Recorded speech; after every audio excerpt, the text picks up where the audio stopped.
Soy Isabel Pereira, sociólogo, con muchos años trabajando en todo lo que tiene que ver con el desarrollo social.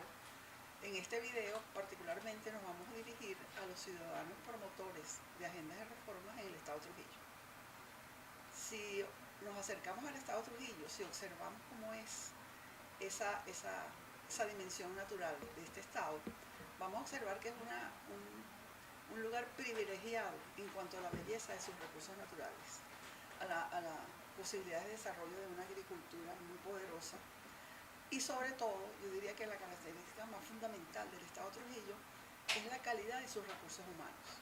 Es la amabilidad y la cortesía que preside las relaciones en este estado. Desde el mismo momento en que uno pisa el Estado Trujillo, cualquiera de sus ciudades, uno se va a encontrar con gente muy amable, con gente muy cortés, con gente que le facilitan a uno todos los trámites que tenga que hacer.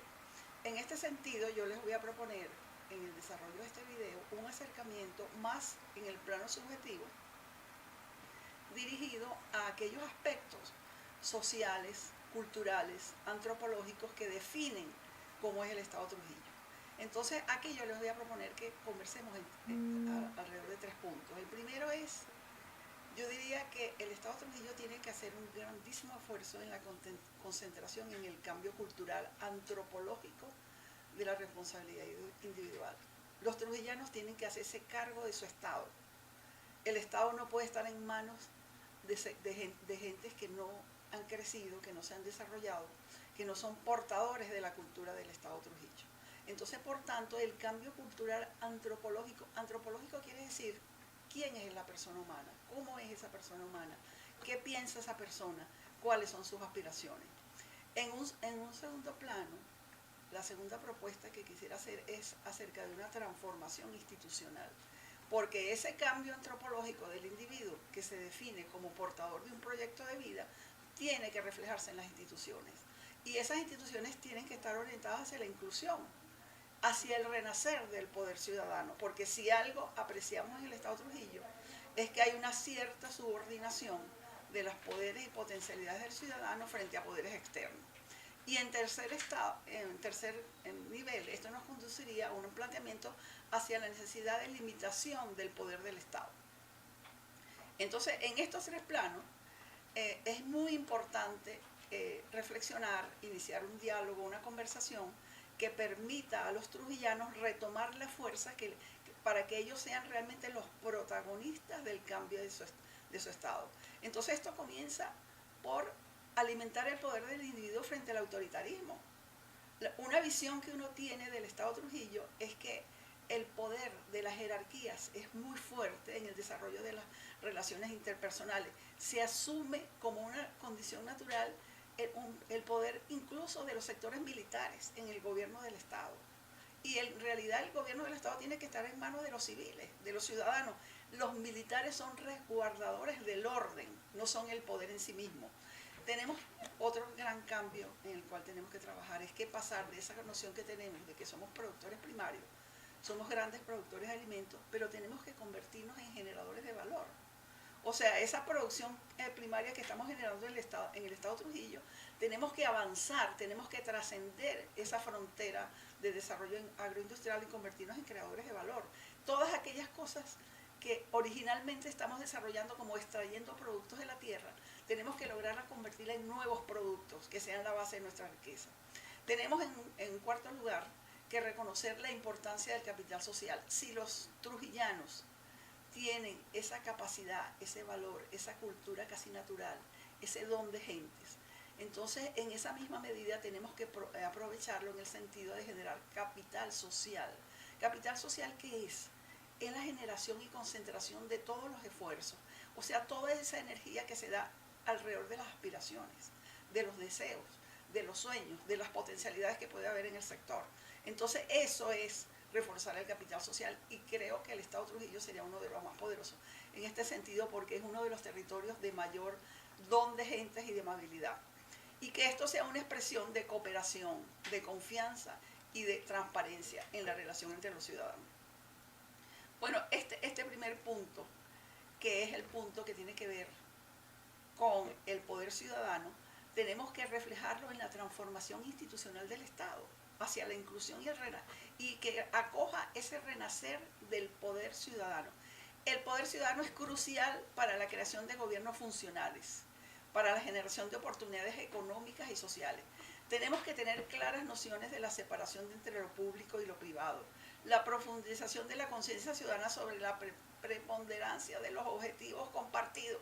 Si en algo hay que luchar en el Estado Trujillo es que logremos entre los diversos sectores y segmentos de la sociedad en lograr compartir objetivos, que todos vayamos caminando hacia unos mismos objetivos y que ahí empleemos todas nuestras fuerzas.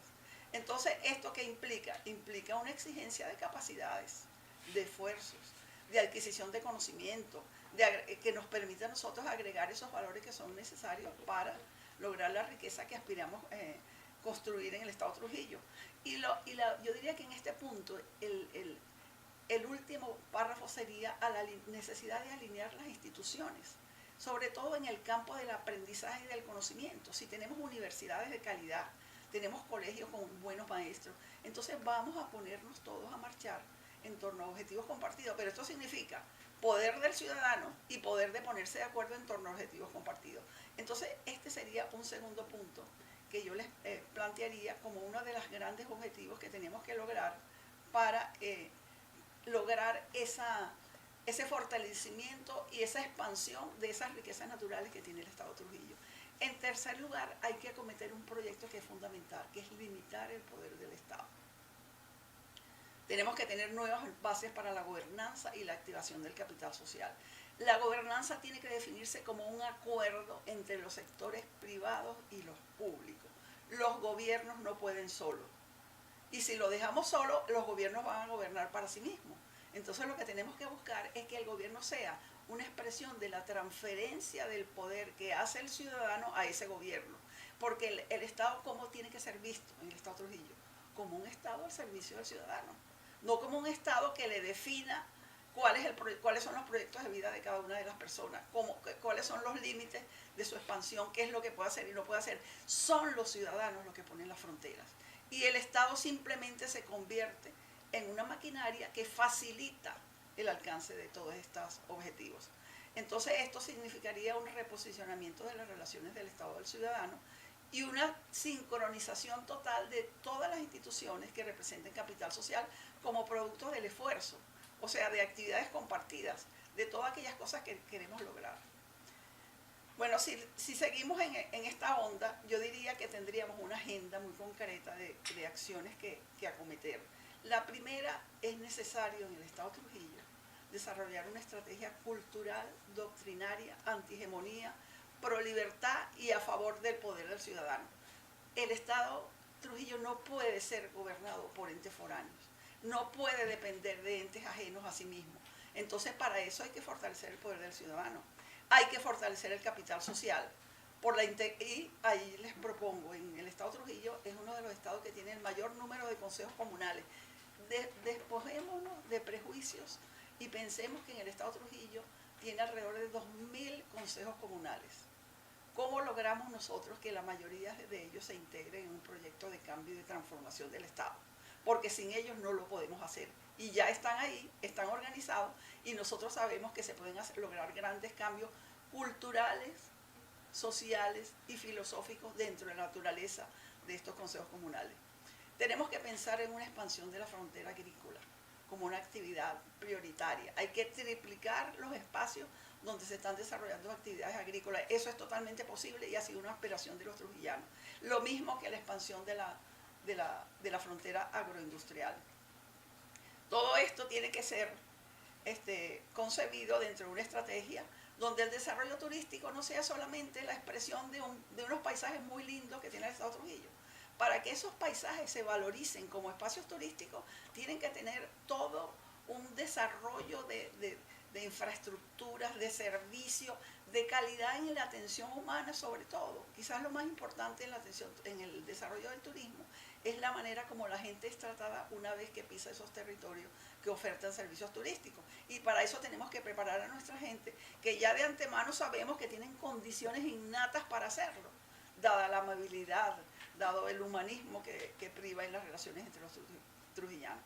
Y en último punto, yo creo que uno de los esfuerzos más grandes es la formación, la inversión en el desarrollo de capacidades que el Estado Trujillo tiene que hacer, que ya tiene universidades, tiene una instalación universitaria de calidad, pero tenemos que alinearla en torno a los objetivos compartidos del Estado, en torno al fortalecimiento del poder del ciudadano, en torno a la conversión del Estado en una institución al servicio del ciudadano que promueva el desarrollo económico, pero basada en el proyecto de los trujillanos como seres que aspiran a una vida mejor dentro de un territorio que tiene todos los recursos para lograrlo, desde el punto de vista agrícola, desde el punto de vista comercial, por su conexión con los distintos mercados nacionales e internacionales, y sobre todo por esa calidad de los recursos humanos, que yo diría que es la mayor riqueza que tiene el Estado Trujillo.